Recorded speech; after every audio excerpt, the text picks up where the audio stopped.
Des Cailles jusqu'à Taoudéni, partout où vous nous regardez, fidèles téléspectateurs, bonsoir et bienvenue dans votre édition d'information de ce mardi 2 octobre 2018.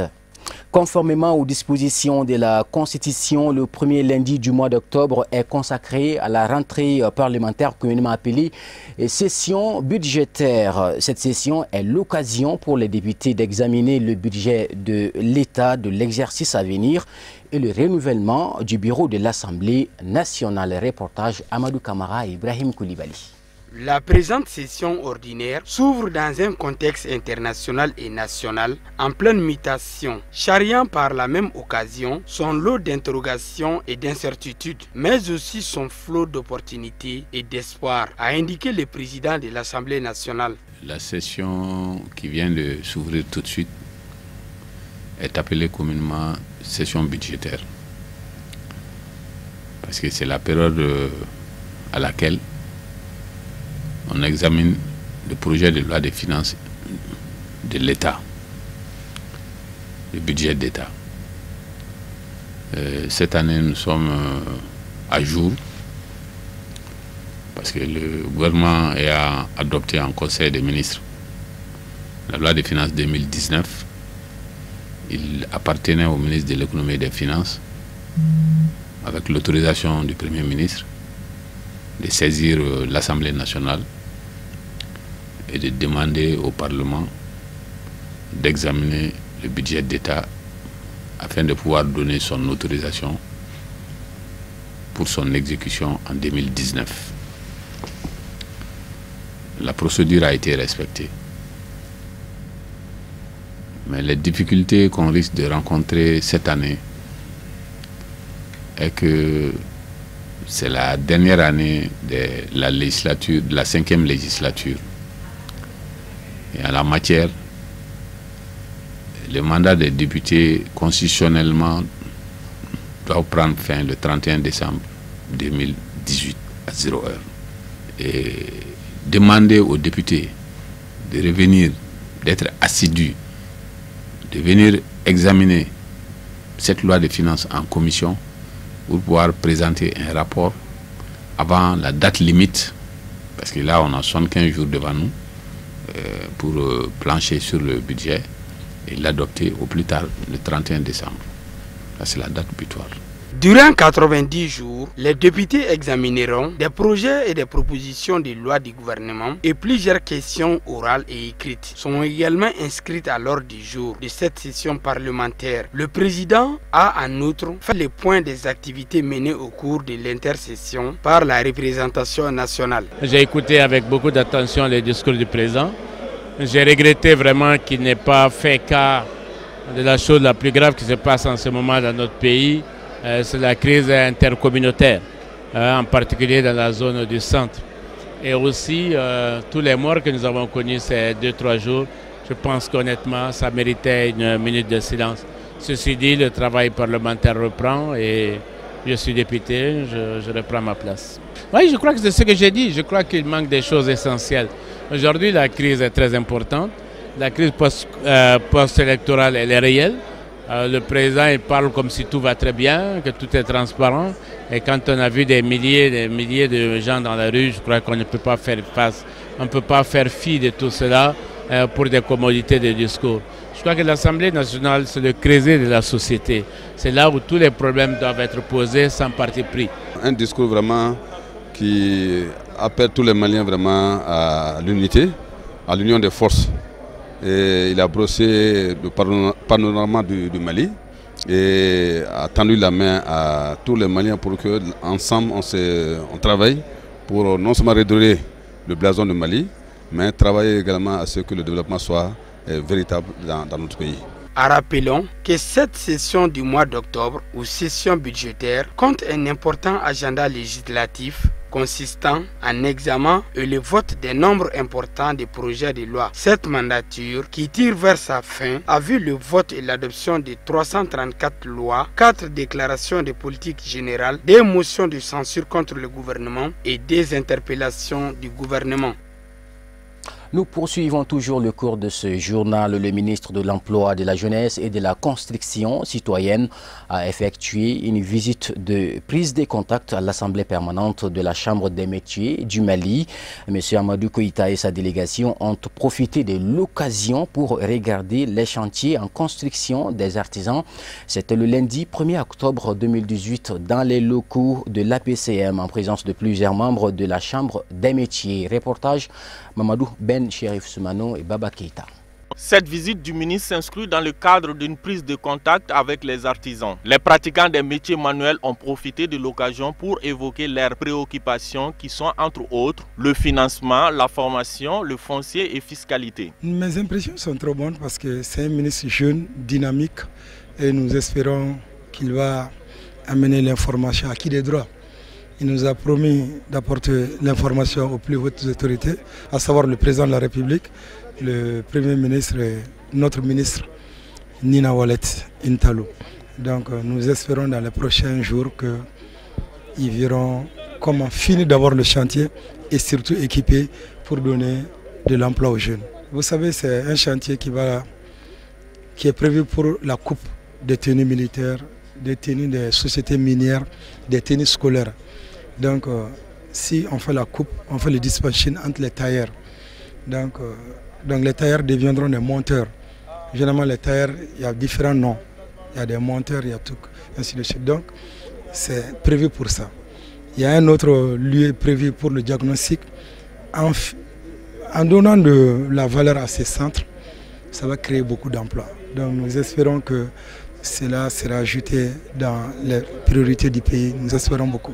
Pour le ministre, les artisans jouent un grand rôle pour l'emploi et le développement du pays. L'État doit tout mettre en œuvre pour la promotion de ces secteurs dont l'apport est important dans l'économie du pays. Comme vous le savez, le président a dédié son mandat à la promotion, à l'insertion socio-économique, à l'employabilité des jeunes, au développement des jeunes. Nous avons compris ici qu'on peut faire beaucoup de choses au Mali. Nous savons que les artisans jouent un rôle extrêmement important pour l'insertion des jeunes, pour même la stabilité sociale dans notre pays. Voilà pourquoi, en tant que ministre de la Jeunesse, de l'Emploi et de la Construction citoyenne, nous avons cru bon de venir visiter les lieux, de venir voir ce qu'ils font et voir également ce que nous pouvons les apporter en termes de formation, ce que nous pouvons également les apporter en termes d'appui, puisque les artisans représentent l'essentiel pour l'économie malienne. Et voilà pourquoi nous sommes très rassurés.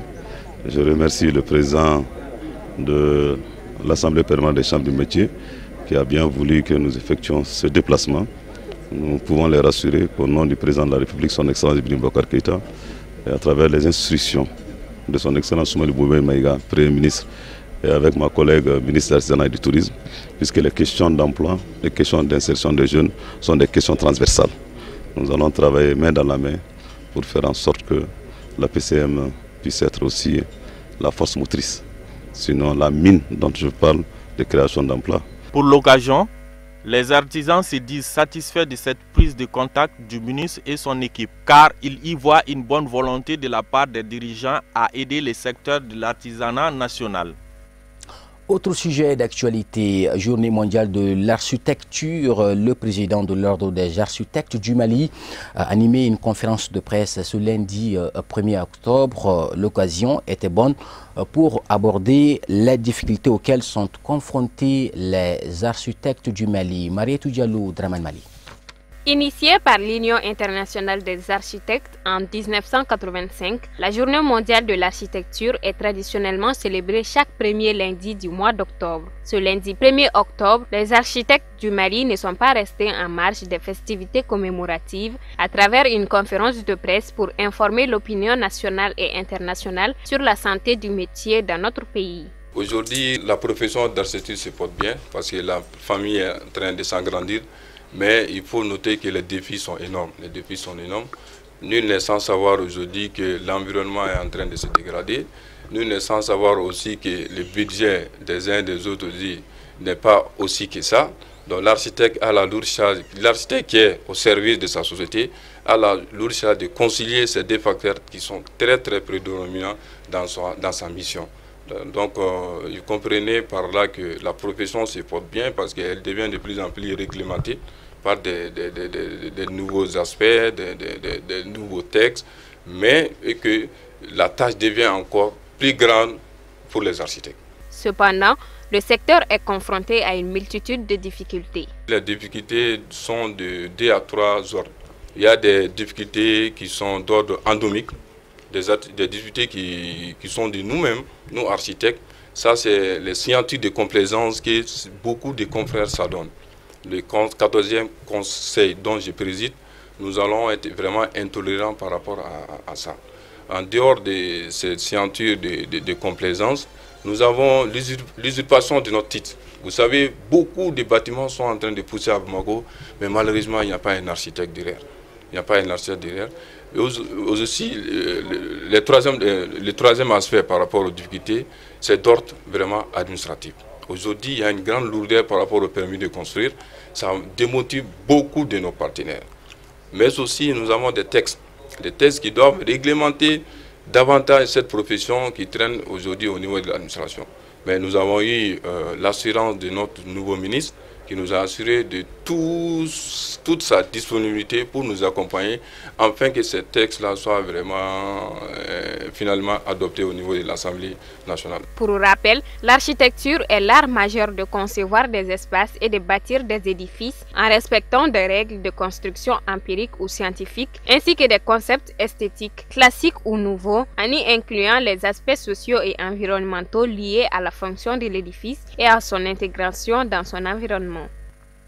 L'actualité sur le plan éducation au titre de la rentrée scolaire 2018-2019, l'effectif de l'établissement franco-arabe, c'est-à-dire Saad Ziwaza, situé à Bankoni Dianguiné-Bougou, en commune 1 du district de Bamako, enregistre plus de 2000 élèves répartis entre le second cycle, le lycée et le niveau primaire. Pour cette année, plusieurs dispositions sont prises pour une bonne réussite de la rentrée scolaire.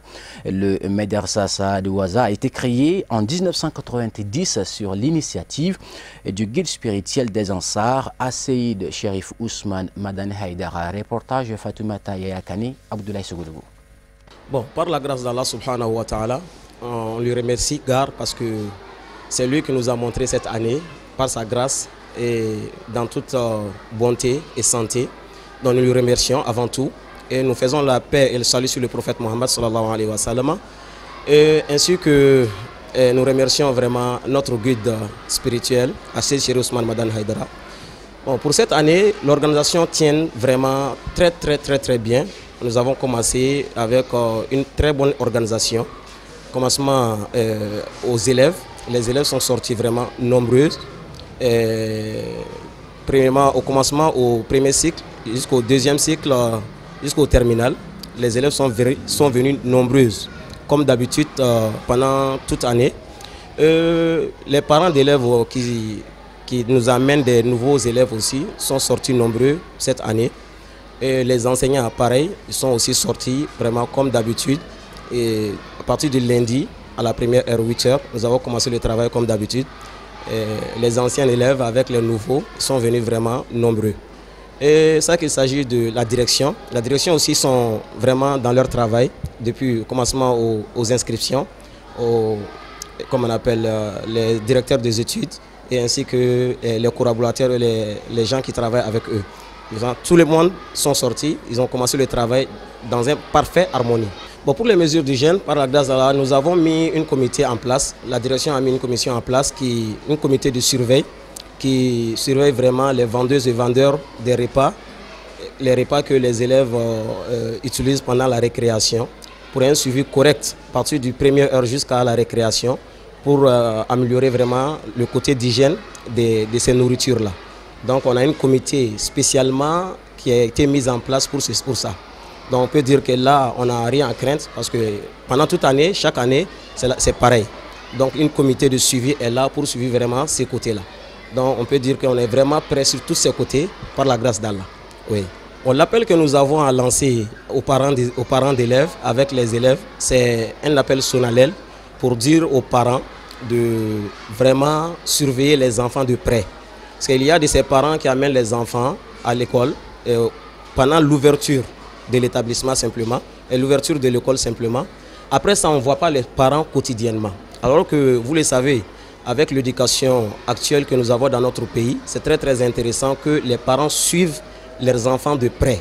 Donc nous disons à les parents de vraiment surveiller les élèves ou les enfants de près. De temps en temps, minimum 2 fois par mois ou peut-être 1 fois par mois, de passer à l'école pour demander la situation et la progression de leurs enfants. Donc c'est l'appel que nous lançons envers les parents d'élèves. Pour ça qu'il s'agit des élèves, nous disons aux élèves vraiment d'être courageux. Parce que passer toute une année dans les classes avec l'étude et autres, ce n'est pas aussi facile. Mais nous disons aux élèves d'être courageux. Rien que seulement qu'avec le courage, nous pouvons vraiment faire cette année une année de progrès par la grâce d'Allah. Restons toujours en commune 1 du district de Bamako où la commission de crise mise en place dans le cadre de l'enlèvement de l'imam Ibrahim Kontaou a rendu une visite de courtoisie au guide spirituel des Ansars, président du groupement des leaders religieux du Mali, ZLSM. Il a été question de remercier le guide pour ses actions entreprises pour la libération du coordinateur de l'ONG Al-Farouk. Reportage Loutou Sidibé avec la voix de Alhamidou Badini.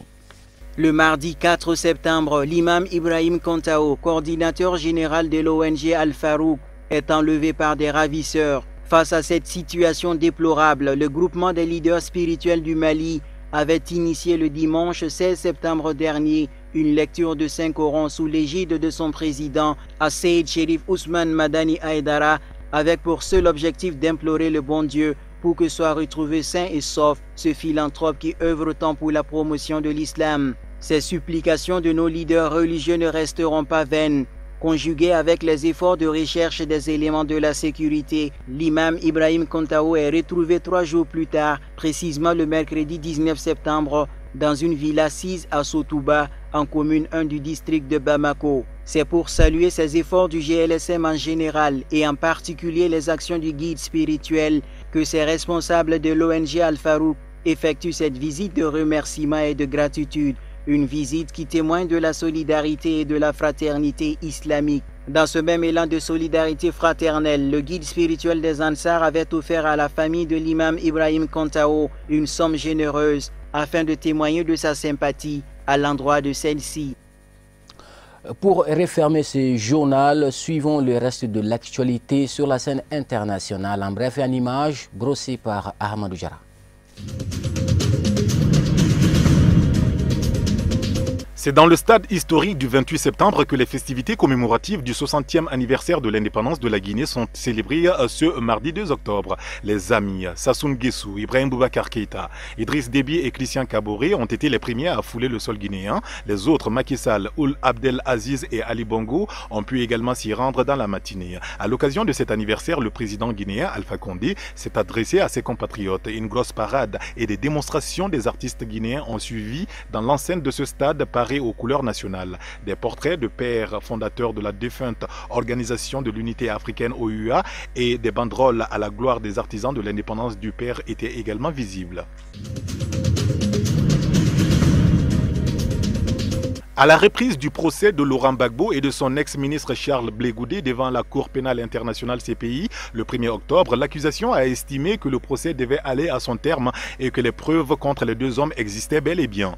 Contestant les preuves du procureur, les avocats de la défense vont demander cette semaine l'acquittement avant même d'avoir présenté leurs propres témoins. Leur répondant point par point, le substitut du procureur qui mène l'affaire depuis maintenant plus de 2 ans a rejeté chacun de leurs arguments, que ce soit à propos de la marche sur la RTI du 16 décembre 2010, du bombardement dans le quartier d'Abobo en mars 2011 ou encore du massacre de civils à Yopougon 1 mois plus tard. Pour lui, pas de doute, les éléments de preuve contre le camp Gbagbo existent et ils sont nombreux.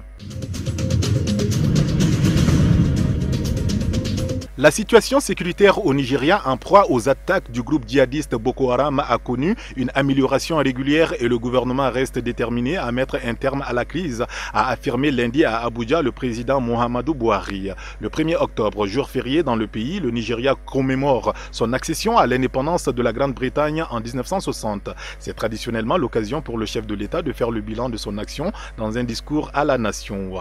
Buhari avait déclaré dans le passé que les djihadistes dont les violences ont fait effet, plus de 27 000 morts depuis 2009 étaient techniquement battus malgré des attaques répétées. Les dernières en date ont fait 9 morts le 19 septembre dans 2 villages de l'état de Borno dans le nord-est. En Mauritanie, députés de l'opposition et militants du mouvement anti-esclavagiste IRA se sont assis devant l'Assemblée nationale le 1er octobre. Ils réclament la sortie de prison du leader argentine et dénoncent un acharnement contre cette figure de la lutte contre l'esclavage et le racisme. Également présent, Mohamed Ould Mohamoud estime que la prolongation de la détention préventive de Biram Da Abed est injustifiée. Il doit être libéré ou jugé, affirme ce député, président du forum de l'opposition. Cet opposant considère que la réaction des forces de l'ordre montre la détermination de ce pouvoir de continuer à humilier les députés de la nation, à humilier les institutions républicaines tout court. Ce lundi, la capitale somalienne a une nouvelle fois été le théâtre d'une attaque meurtrière. Un attentat à la voiture piégée a frappé un convoi blindé de l'Union européenne en plein centre de Mogadiscio, endommageant un véhicule sans faire de victimes selon la police somalienne. Seul l'assaillant serait mort. Les débris jonchés sur le sol témoignent de la violence de l'explosion. L'attentat a été revendiqué par les islamistes Shebab. Ces derniers mois, le groupe extrémiste affilié à Al-Qaïda a multiplié ce genre d'attaque. L'Union européenne qui a été visée est l'une des principales sources de financement de la force de maintien de la paix mandatée par l'Union africaine, l'AMISOM, qui aide à défendre le gouvernement somalien contre les islamistes.